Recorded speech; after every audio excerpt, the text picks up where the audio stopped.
하루 20분 성경 읽기 유진 피터슨의 메시지 성경. 오늘은 제 197일차로 고린도전서 14장부터 시작합니다. 고린도전서 14장. 여러분의 생명이 사랑에 달려있다는 듯이 온 힘을 다해 사랑의 삶을 추구하십시오. 하나님께서 여러분에게 주시는 선물을 열심히 구하십시오. 무엇보다도 하나님의 진리를 힘써 선포하십시오. 여러분이 자기만 아는 방언으로 하나님을 찬양하면 하나님은 알아들으시지만 다른 사람들은 알아듣지 못합니다. 여러분이 하나님과만 사귐을 갖고 있기 때문입니다. 그러나 여러분이 일상의 언어로 하나님의 진리를 선포하면 여러분은 다른 사람들도 그 진리에 참여하도록 한 것입니다. 그러면 그들도 자라고 튼튼해져서 여러분과 함께 그분의 임재를 경험하게 될 것입니다. 자기만 아는 기도의 언어로 기도하는 사람은 거기서 많은 것을 얻겠지만 하나님의 진리를 누구나 알아들을 수 있는 말로 선포하는 사람은 온 교회를 성숙시키고 튼튼하게 합니다. 나는 여러분 모두가 기도로 하나님과의 사귐을 발전시키기를 바랍니다. 하지만 거기서 멈추지는 마십시오. 다른 사람들을 찾아가서 하나님의 분명한 진리를 선포하십시오. 여러분이 말하는 것을 모든 사람의 유익을 위해 통역해주는 사람이 없다면 비밀한 기도의 언어로 하나님의 임재를 경험하고 구하기보다는 모든 사람이 알아들을 수 있는 언어로 하나님을 아는 지식과 그분의 사랑에 접근할 수 있게 하는 것이 더 중요합니다. 친구 여러분, 생각해 보십시오. 내가 여러분에게 가서 하나님만 알아들으실 수 있는 말로 그분께 비밀히 기도한다면 여러분에게 무슨 일이 있겠습니까? 내게 어떤 통찰이나 진리나 선포나 가르침이 있더라도 누구나 알아들을 수 있는 말로 전하지 않으면 여러분에게 무슨 도움이 되겠습니까? 가령 플룻이나 하프 같은 악기들이 각각 독특한 음색으로 조화를 이루며 연주되지 않는다면 우리가 어떻게 선율을 알아듣고 음악을 즐기겠습니까? 나팔 소리가 다른 악기 소리와 구분되지 않는다면 어떻게 전투 개시를 알릴 수 있겠습니까? 여러분이 아무도 알아듣지 못하게 말한다면 여러분의 입을 여는 것이 무슨 소용이 있겠습니까? 이 세상에는 수많은 언어가 있고 그 언어들은 저마다 누군가에게 뜻을 가지고 있습니다.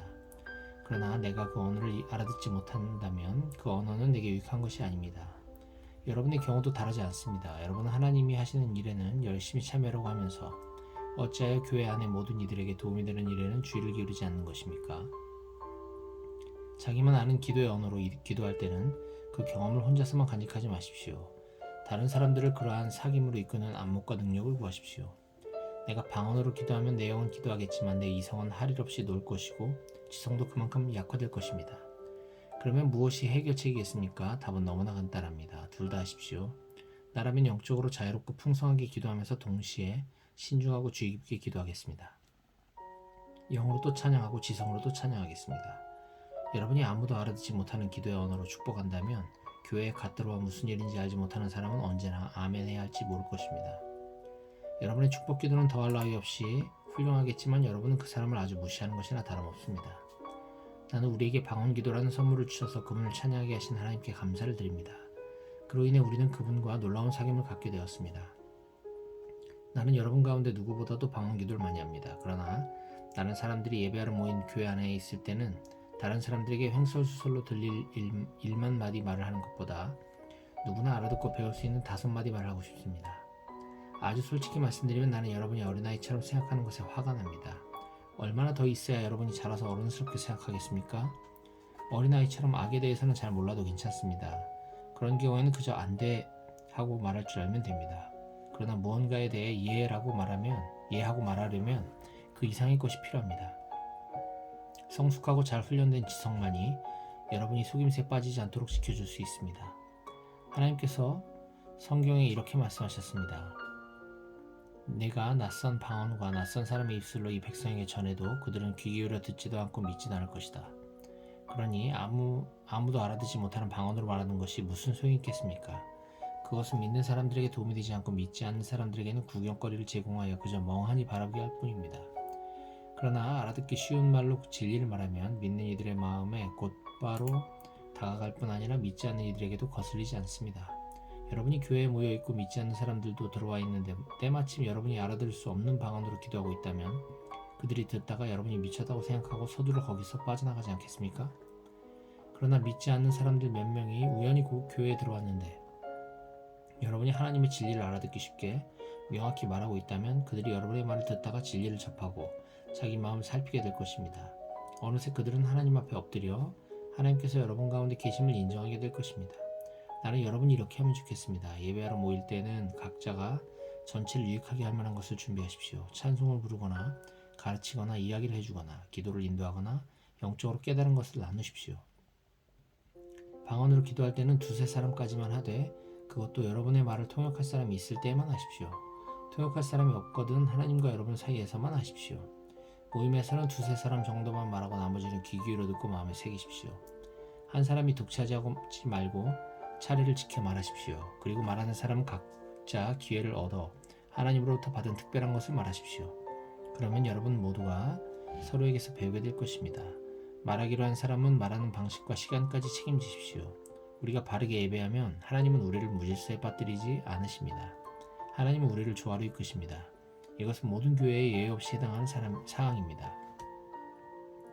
아내들은 귀 기울여 들어야 할 시간에 이야기하거나 집에서 남편에게 물어봐도 될 질문을 던지면서 예배를 혼란스럽게 해서는 안 됩니다. 예배 시간에 지켜야 할 예절과 관습은 하나님의 율법이 적혀있는 성경책이 지도해 줄 것입니다. 아내들은 예배 시간을 이용해 자기가 하고 싶은 말을 하려고 해서는 안 됩니다. 여러분, 여자든 남자든 자신이 옳고 그름을 판단하는 거룩한 예언자라도 된다고 생각하는 것입니까? 모든 것이 여러분을 중심으로 움직인다고 생각하십니까? 여러분 가운데 어떤 사람이 하나님께로부터 할 말을 받았거나 할 일을 받았다고 생각한다면 내가 쓴 이 글을 유의해서 보십시오. 이것이 주님이 바라시는 생각입니다. 이것이 주님이 바라시는 방식입니다. 여러분이 이 규칙을 따르지 않겠다면 미안한 말이지만 하나님께서도 여러분을 쓰시지 않을 것입니다. 요약해서 세 가지를 말씀드립니다.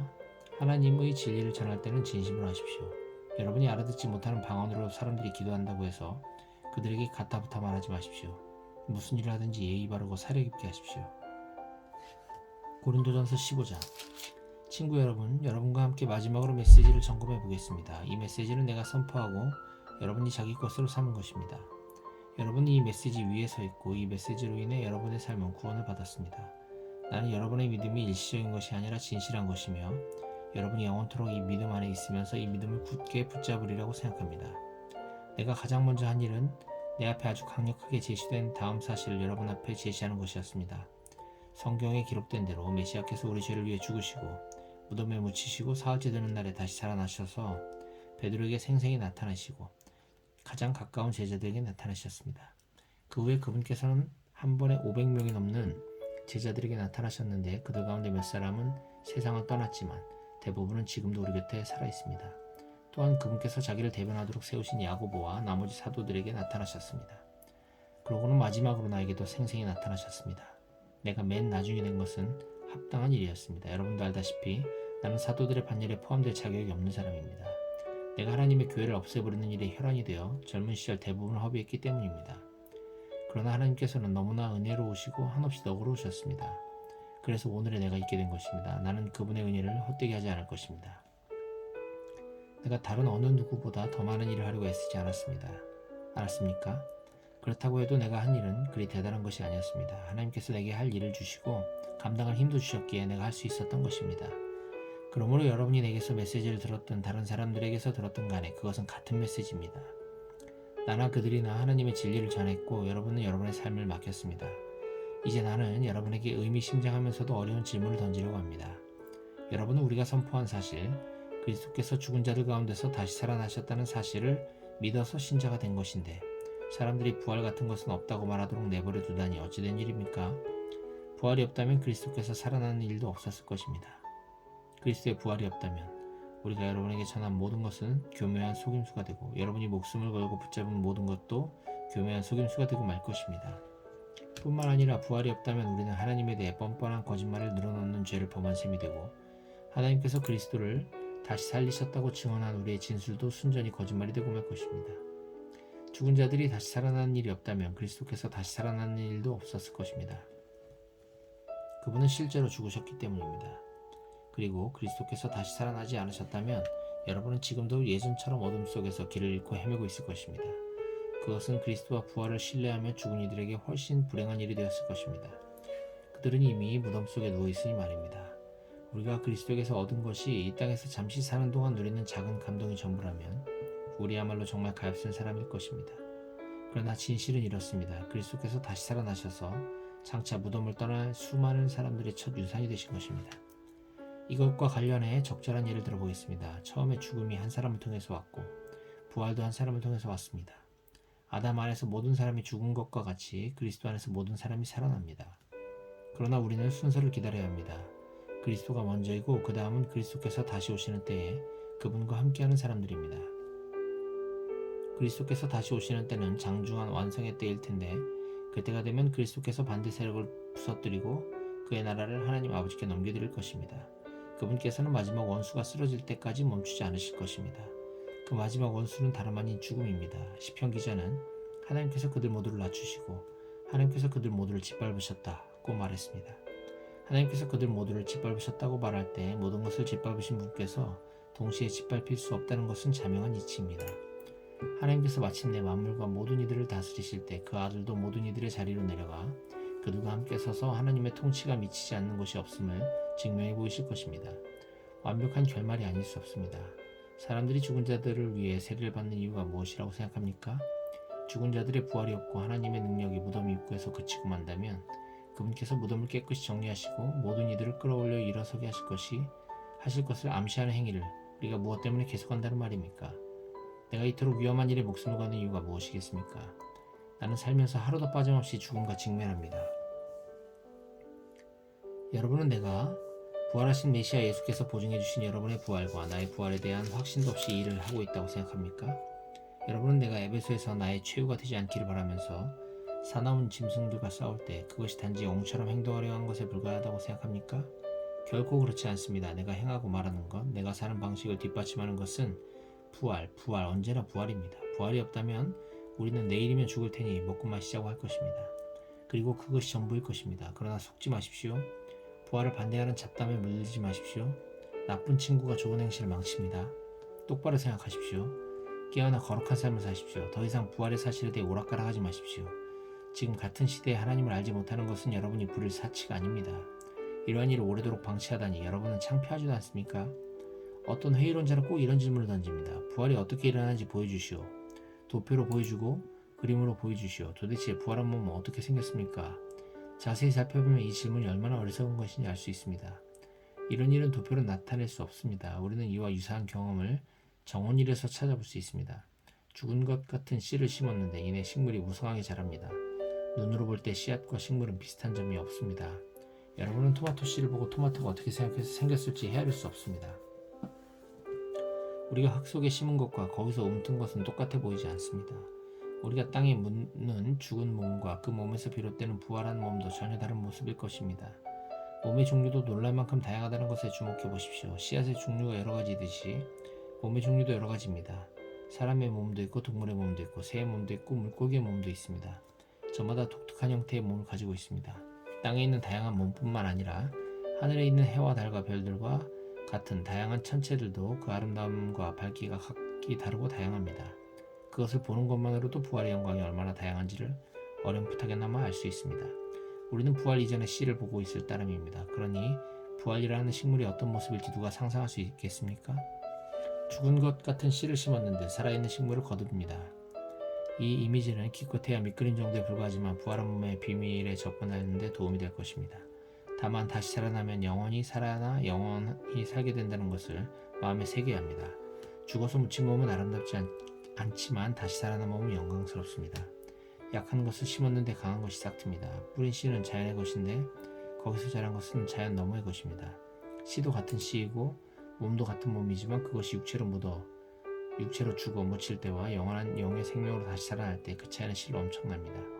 성경에서 이 순서를 따라가 보겠습니다. 첫 번째 아담은 생명을 얻었고 마지막 아담은 생명을 주는 영이 되었습니다. 육체의 생명이 먼저 오고 영적인 생명은 그 다음에 옵니다. 기초는 흙으로부터 단단히 빚어지지만 최종 완성은 하늘로부터 옵니다. 첫 번째 사람이 흙에서 난 이래로 사람들은 땅에 속한 사람이 되었습니다. 두 번째 사람은 하늘에서 났고 사람들은 이제 하늘에 속한 사람이 될 수 있습니다. 이제껏 우리는 땅에 뿌리를 두고 살아왔지만 이제는 하늘에 속하는 것을 목표로 삼아야 합니다. 친구 여러분, 내가 강조하고 싶은 것이 이것입니다. 땅에 속한 우리의 삶은 그 본성상 우리를 하나님 나라로 인도해주지 못합니다. 그 삶의 자연스러운 본성은 죽음입니다. 그러니 그 삶이 어떻게 마지막에 가서 자연스럽게 생명의 나라에 들어갈 수 있겠습니까? 그러나 나는 여러분에게 나도 다 이해하지 못하는 놀라운 비밀을 알려드리겠습니다. 우리는 모두 죽지 않고 변화될 것입니다. 여러분이 모든 소리를 잠재울 나팔 소리를 듣고 위를 쳐다보며 눈을 깜빡이는 순간 그 일은 끝날 것입니다. 나팔 신호가 하늘로부터 울리면 죽은 자들이 무덤을 박차고 일어나서 죽음의 힘이 미치지 못하는 곳, 다시는 죽을 일이 없는 곳에 이르게 될 것입니다. 그와 동시에 우리도 그들과 똑같은 방식으로 모두 변화될 것입니다. 부활 계획표에는 다음과 같은 일이 일어나도록 되어 있습니다. 모든 썩을 것이 썩지 않을 것으로 바뀌고 죽을 수밖에 없는 것이 죽지 않을 것으로 바뀔 것입니다. 그때가 되면 다음의 말씀이 이루어질 것입니다. 생명이 죽음을 삼키고 승리를 거두었다. 오 죽음아, 누가 최종 결정권을 쥐었느냐? 오 죽음아, 이젠 누가 너를 두려워하겠느냐?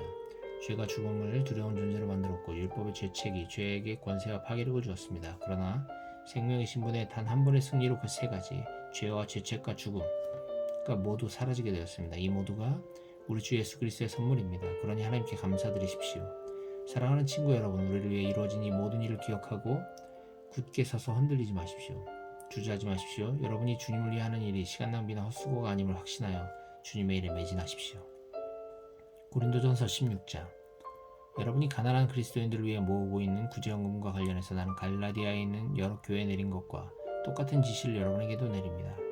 여러분 각자 일요일마다 헌금하고 그것을 잘 보관하십시오. 할 수 있는 한 후하게 하십시오. 그러면 내가 그리로 갈 때 여러분은 모든 준비를 마쳐서 내가 따로 부탁하지 않아도 될 것입니다. 내가 가면 여러분이 대표로 세운 사람들에게 편지를 써주어 권한을 부여하고 그들을 예루살렘으로 보내어 여러분의 선물을 전하도록 하겠습니다. 내가 함께 가는 것이 최선이라고 생각하면 기꺼운 마음으로 그들과 함께 가겠습니다. 나는 그리스 북부 지역을 거쳐 여러분에게 갈 작정입니다. 오래 머물 계획은 아니지만 한동안 여러분과 함께 지내며 겨울을 나게 될지도 모르는데 그래도 되겠습니까? 그런 다음에 여러분은 다음 행선지로 나를 보내주면 됩니다. 나는 다른 주요 행선지로 가는 도중에 여러분에게 잠깐 들리려는 것이 아닙니다. 나는 얼마 동안 편안한 마음으로 머물고 싶습니다. 주님께서 허락하시면 우리는 그 시간을 갖게 될 것입니다. 지금 나는 이곳 에베소에 머물고 있습니다. 선한 일을 할 수 있는 큰 문이 이곳에 활짝 열렸으니까요. 물론 저항도 만만치 않습니다. 디모데가 그리로 가거든 잘 보살펴 주십시오. 그가 여러분 가운데서 마음 편히 지낼 수 있게 해주십시오. 그도 나처럼 주님을 위해 열심히 일하는 사람입니다. 그를 얕보는 사람이 없게 하십시오. 그리고 얼마 후에 여러분의 축복과 함께 그를 내게 보내주십시오.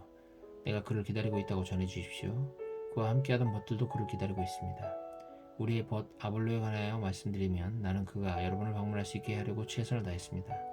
그러나 아직 그를 설득하지 못했습니다. 지금은 적절한 때가 아니라고 생각하는 것 같습니다. 그러나 적절한 때가 올 것입니다. 깨어 있으십시오. 여러분의 믿음을 굳게 붙잡으십시오. 전력을 다하십시오. 확고해지십시오. 쉬지 말고 사랑하십시오. 친구 여러분, 나의 부탁을 들어주기 바랍니다. 스테바나 가족에게 특별한 관심을 기울여 주십시오. 여러분도 알다시피 그들은 그리스에서 얻은 첫 번째 회심자들입니다. 회심 이후로 그들은 그리스도인들을 섬기는 일에 헌신해 왔습니다. 나는 여러분이 이런 사람들을 존중하고 존경하기를 바랍니다. 그들은 바람직한 일이 무엇이며 그 일을 어떻게 해야 하는지를 보여주는 동료요 일꾼입니다. 나는 스테바나와 부드나도와 아가이고가 나와 함께 있게 되어 얼마나 기쁜지 모릅니다. 그들이 내가 여러분과 함께하지 못해 아쉬워하는 마음을 어느 정도 채워주고 있습니다. 그들이 여러분과 나 사이에 소식을 전해주어 내 기운을 북돋아 주었습니다. 이런 사람들이 여러분 가운데 있음을 자랑으로 여기십시오. 이곳 서아시아에 있는 교회들이 여러분에게 안부를 전합니다. 아굴라와 브리스길라 그리고 그들의 집에 모이는 교회가 안부를 전합니다. 이곳에 있는 모든 벗들이 안부를 전합니다. 거룩한 포옹으로 주의 안부를 전해주십시오. 나 바울이 친필로 안부를 전합니다. 누구든지 주님을 사랑하지 않는 사람이 있으면 그를 내쫓으십시오. 주님을 위한 자리를 마련해 두십시오. 우리 주 예수께서 여러분에게 두 팔을 활짝 벌리고 계십니다. 나는 메시아이신 예수 안에서 여러분 모두를 사랑합니다.